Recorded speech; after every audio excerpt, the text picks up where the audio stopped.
Sister Anadura, Sisters of the Holy Redeemer. I think a bishop or an archbishop was giving a talk, and all I can remember is this one question he threw out.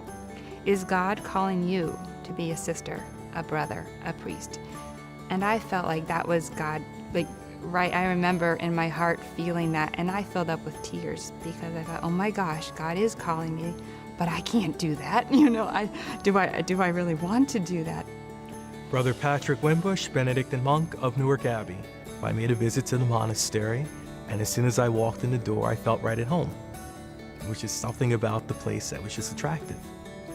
Sister Angela Gertzma, Apostles of the Sacred Heart of Jesus. I told the young man I was dating, when John Paul II said that was me. I'm going to be a sister.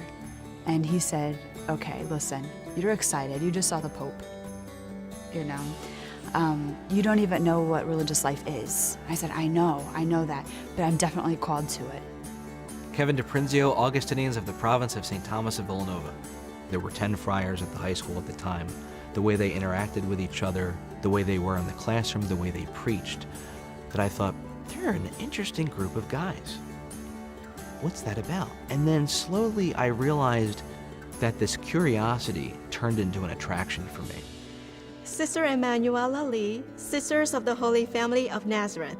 My whole life was in Catholic school, so I was surrounded by sisters and priests.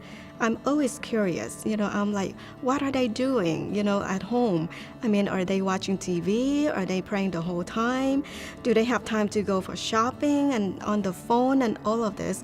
So when I enter religious life, it's just one word, curiosity. Father Joseph Manuth, Dominican province of St. Albert the Great.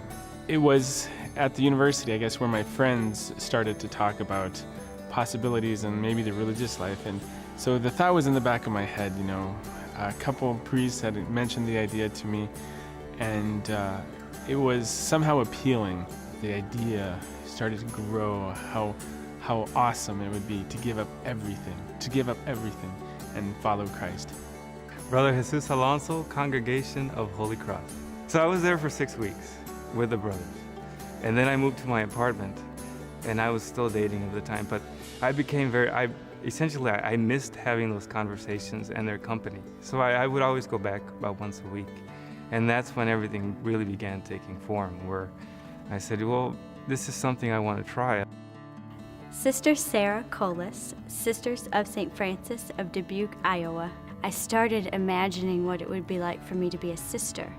Now this is unusual because I'm from Texas. I really wasn't around a lot of sisters growing up. I already knew that I wanted to study theology, and that was separate in my mind from the sister thing as I thought about it. I had not told anyone at this point that I was considering being a sister, and because who would believe me? I said, I have to do something about this. I can't just think about this anymore. I have to do something. So the parish that I was attending, there was an advertisement for a discernment retreat weekend. So I said, I'm doing this. I'm going. I had not shared with anyone at that point that I was considering religious life. It took a while. And the reason it took a while, because I think I had to convince myself that, in fact, this is how I wanted to live my life. The National Catholic Youth Conference, and that was held in St. Louis. And the sister was talking, and she said, if you open the door of your heart this much, the Holy Spirit will get in. And I was sitting there. I was like, my door's open this much. Nothing's happening. The very first question she asked me was, are you interested in religious life? Would you like to come and spend time with us? And I was like, wow, you know what? Nobody ever asked me that question. And so I was like, sure, I want to come and see. As I was discerning, I knew some religious who I thought were very good, holy men. I admired very much the work they were doing.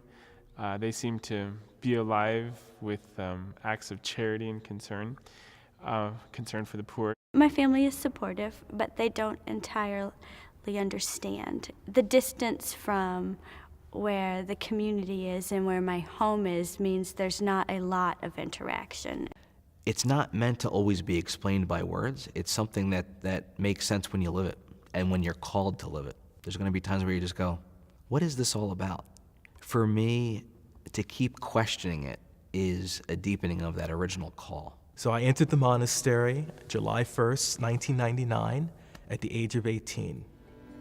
And I'm now 31, and I love it.